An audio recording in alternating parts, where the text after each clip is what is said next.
Assalamualaikum dan salam sejahtera.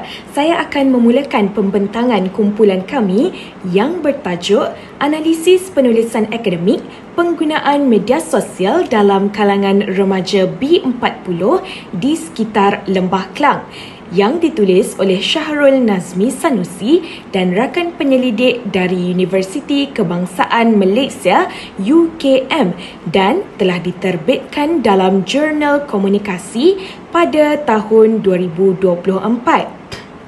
Jadi kita kata tak kenal maka tak cinta. Maka saya akan perkenalkan diri saya terlebih dahulu sebelum kita menelusuri lebih jauh dalam topik kita pada hari ini. Nama saya Nur Fatin Syafiqah Alia binti Mat Hussein dan rakan saya. Assalamualaikum dan salam sejahtera. Nama saya Muhammad Alum Hakim bin Salikin. Assalamualaikum dan salam sejahtera. Nama saya Dik Muhammad Azri bin Azad. Assalamualaikum dan selamat sejahtera. Nama saya Muhammad Amar Adri bin Zainal. Assalamualaikum dan selamat sejahtera kepada semua hadirin. Saya Afiatul Bazila. Baiklah, artikel ini bertujuan untuk meneliti 3 aspek iaitu tahap penggunaan media sosial dalam kalangan remaja B40, kesan terhadap gaya hidup, interaksi sosial dan motivasi belajar, serta faktor sosial ekonomi yang mempengaruhi cara mereka menggunakan media sosial. Pemilihan artikel ini dibuat kerana isu penggunaan media sosial dalam kalangan remaja merupakan topik yang sangat dekat dengan masyarakat kita hari ini. Sebagai bekal guru, kami melihat isu ini penting untuk dipahami supaya kita dapat mendidik pelajar menjadi pengguna media sosial dengan beretika dan berhemah. Jadi tujuan kumpulan kami memilih artikel ini ialah untuk menganalisis aspek keutuhan wacana, kejelasan idea, struktur penulisan dan penggunaan rujukan dalam artikel tersebut. Jadi, melalui analisis ini, kami ingin menilai sejauh mana penulis itu berjaya menyampaikan mesej kajian dengan berkesan dan menepati etika penulisan akademik. Jadi, sebelum kami beralih kepada isu utama, izinkan saya jelaskan sedikit konsep asas penulisan ilmiah. Jadi, penulisan ilmiah ni bermaksud hasil tulisan yang berasaskan kajian, mempunyai objektif yang jelas serta disampaikan secara sistematik dan logik. Ia penting dalam dunia akademik kerana menjadi medium penyebaran ilmu yang sahih dan berintegriti.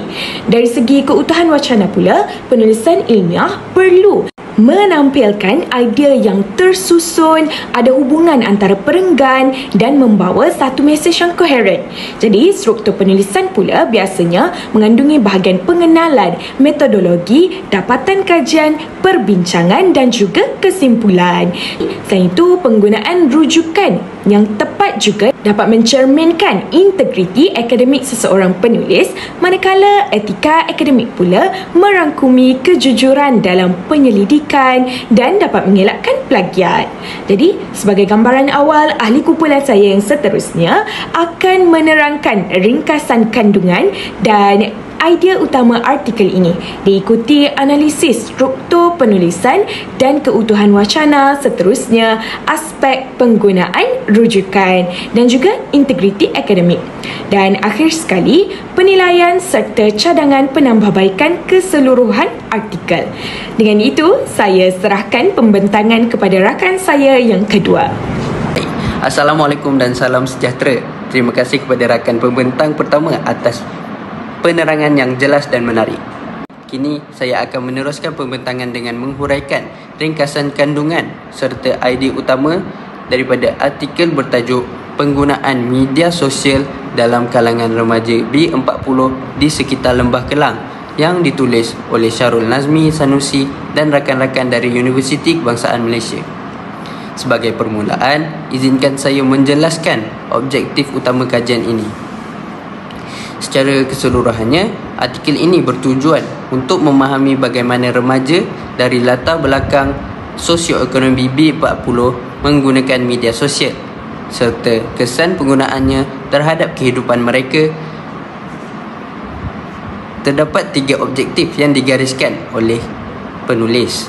Yang pertama, untuk mengenal pasti pola penggunaan media sosial dalam kalangan remaja yang berpendapatan rendah.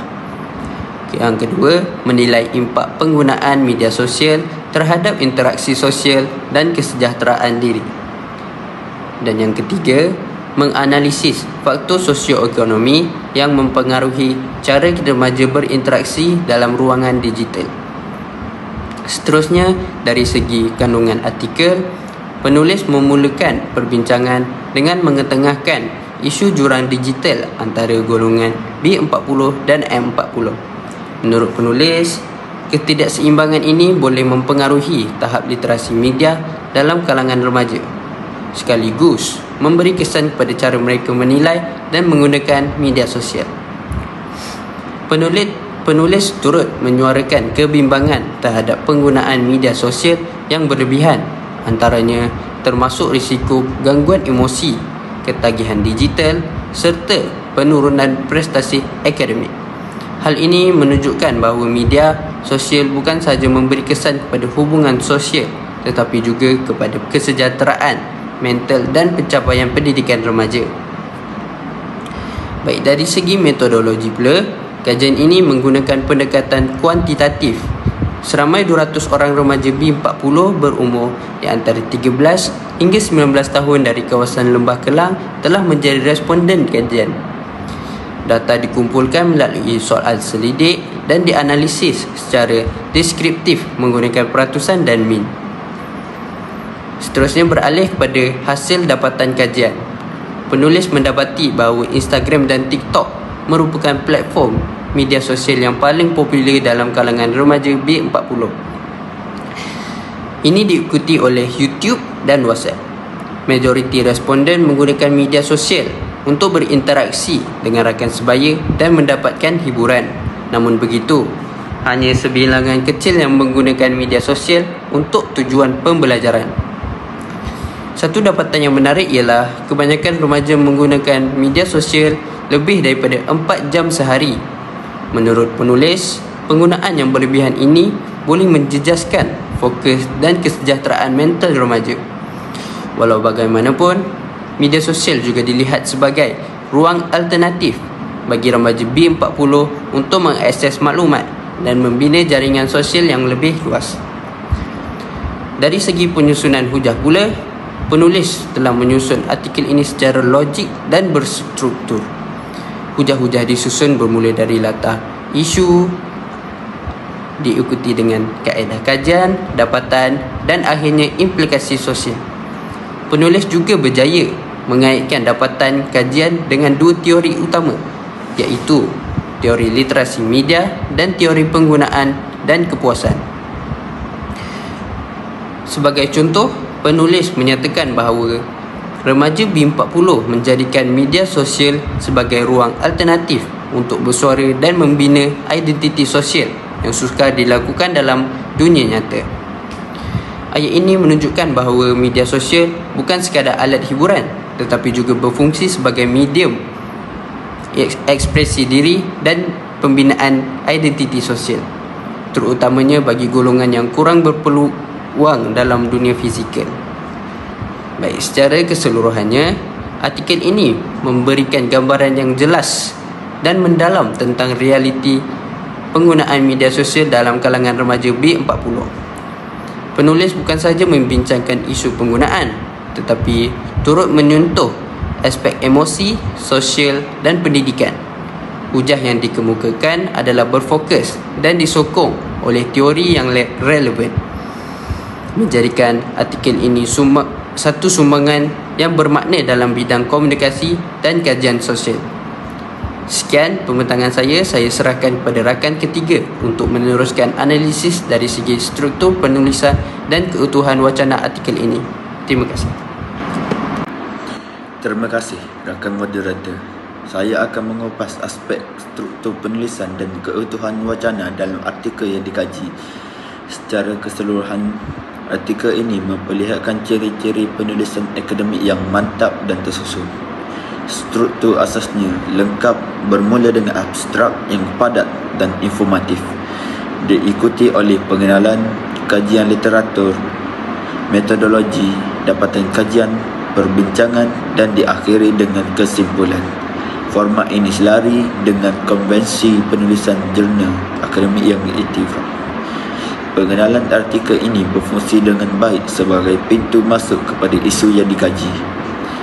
Penulis berjaya memberikan latar belakang yang jelas, mengenal pasti jurang kajian dan menyatakan objektif kajian dengan tepat.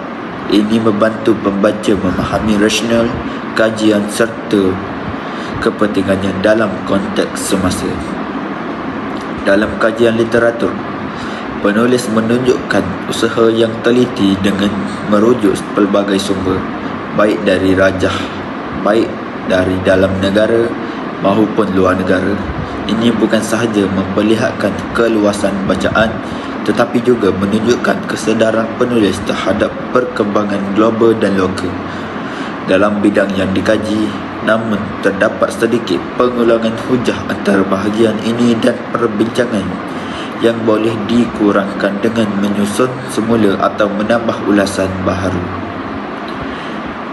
Metodologi pula dijelaskan secara sistematik, merangkumi pendekatan kajian, teknik pengumpulan data dan kaedah analisis. Ini memberikan keyakinan kepada pembaca bahawa kajian yang dijalankan secara sah dan beretika. Dari segi keutuhan wacana, artikel ini menunjukkan tahap kohesi dan koherensi tinggi. Kohesi dapat dilihat melalui penggunaan penanda wacana seperti selain itu, oleh yang demikian, di samping itu dan namun begitu yang berperanan penting dalam menghubungkan ayat yang berenggan secara lancar. Koherensi pula terselah apabila setiap bahagian saling berkait secara logik dan berurutan. Sebagai contoh, dapatan kajian dikaitkan secara langsung dengan teori yang dibincangkan, menunjukkan kesinambungan antara data dan kerangka konseptual. Walaupun begitu, terdapat beberapa kelemahan kecil yang boleh diperbaiki. Antaranya ialah pengulangan isi dalam kajian literatur dan pembincangan tanpa menambahkan perspektif baru. Pembincangan kurang disokong dengan contoh konkret daripada responden.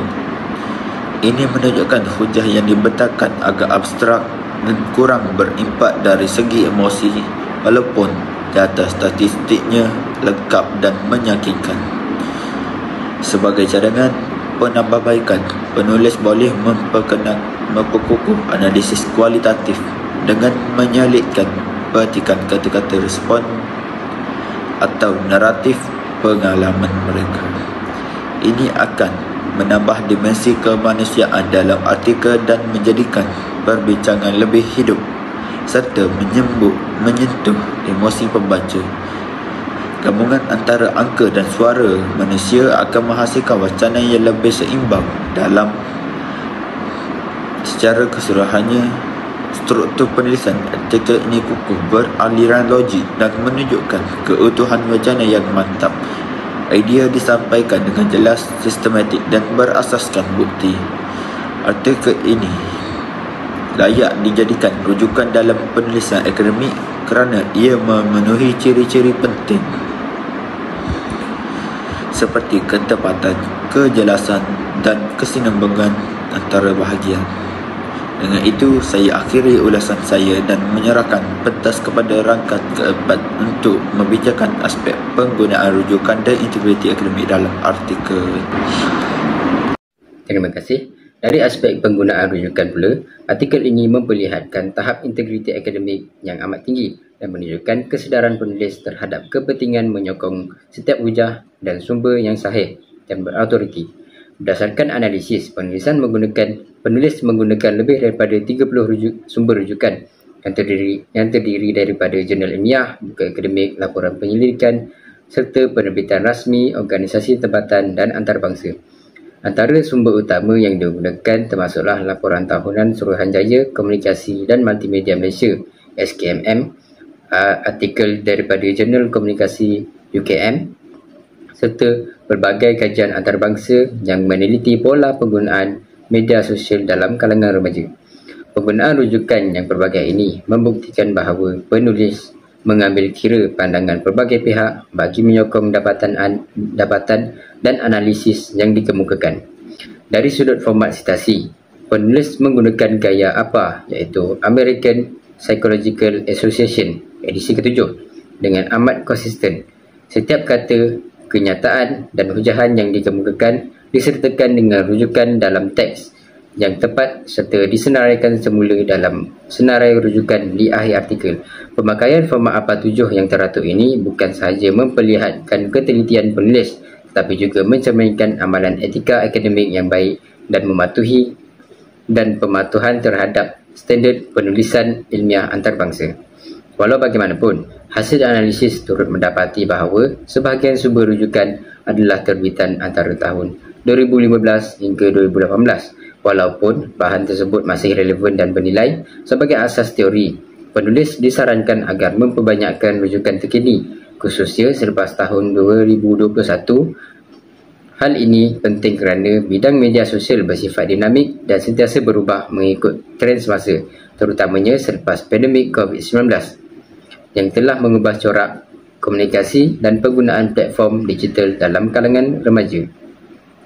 Dari segi integriti akademik pula, tiada bukti menunjukkan berlakunya plagiat, pengulangan idea tanpa kredit atau manipulasi data.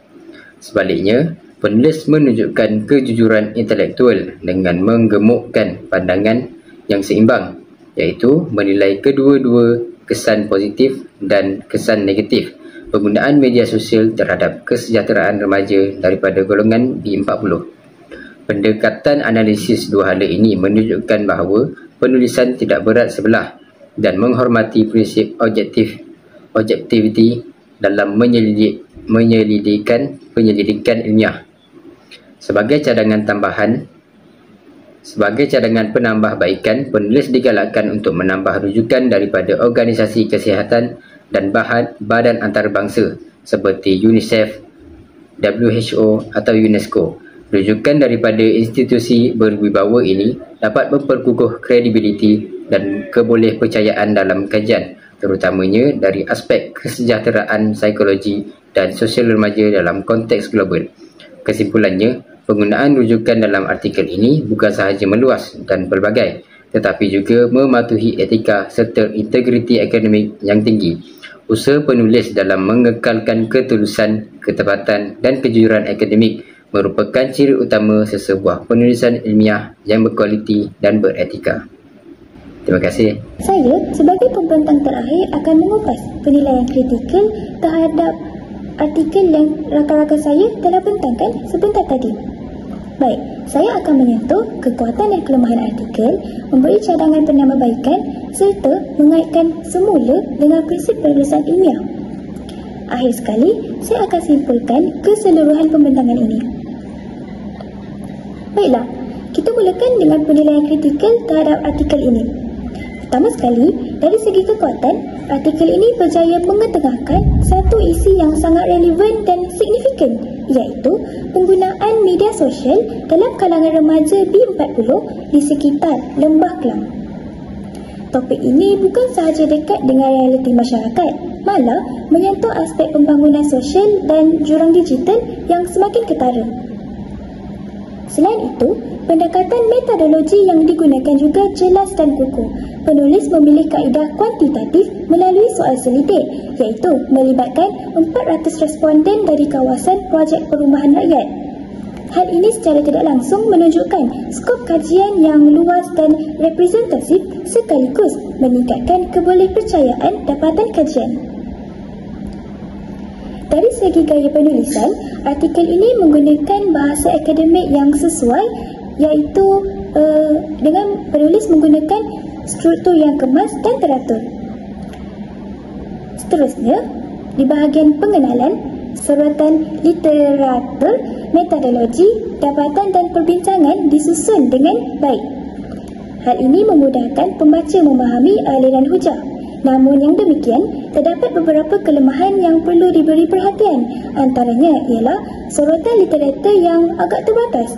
Artikel ini hanya menyentuh beberapa kajian terdahulu secara ringkas tanpa menganalisis tanpa menggunakan analisis yang mendalam atau perbandingan kritikal. Perkara ini menyebabkan latar belakang kajian yang kurang mantap dari segi teori. Selain itu, dapatan kajian tidak dikaitkan secara langsung dengan mana-mana teori komunikasi ataupun sosiologi. Walaupun penulis menyebut tentang motivasi penggunaan media sosial, hal ini tiada integrasi teori yang jelas untuk menyokong hujah. Manakala dari segi bahasa pula, terdapat beberapa bahagian yang menggunakan istilah umum seperti remaja mudah terpengaruh tanpa sokongan data atau penjelasan lanjut. Perkara ini boleh menjejaskan ketepatan akademik. Rujukan yang digunakan juga agak lama, kebanyakannya dari tahun 2010 hingga 2015, sedangkan media sosial adalah bidang yang sentiasa berubah. Maka, rujukan yang lebih terkini sepatutnya digunakan.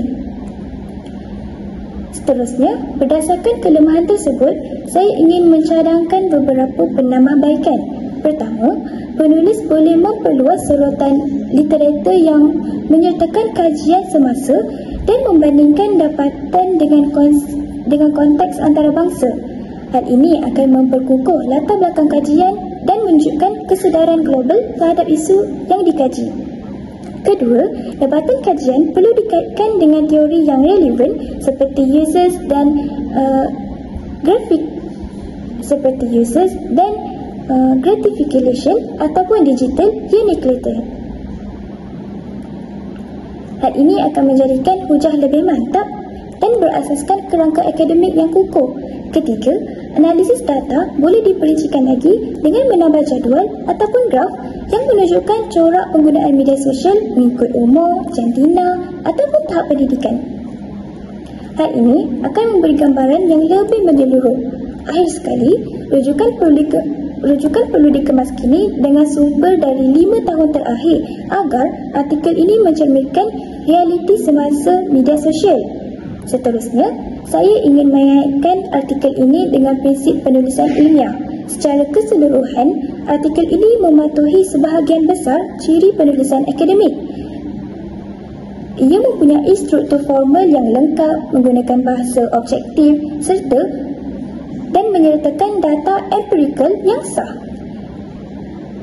Namun, dari segi integrasi teori dan sorotan literatur, artikel ini masih belum mencapai tahap optimum.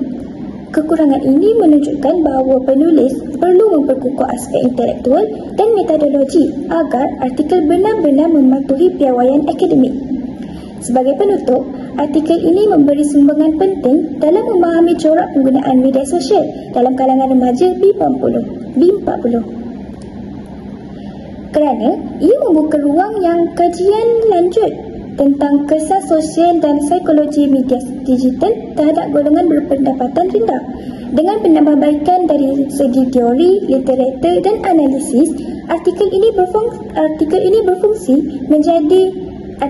berpotensi menjadi rujukan utama dalam bidang komunikasi dan pembangunan sosial.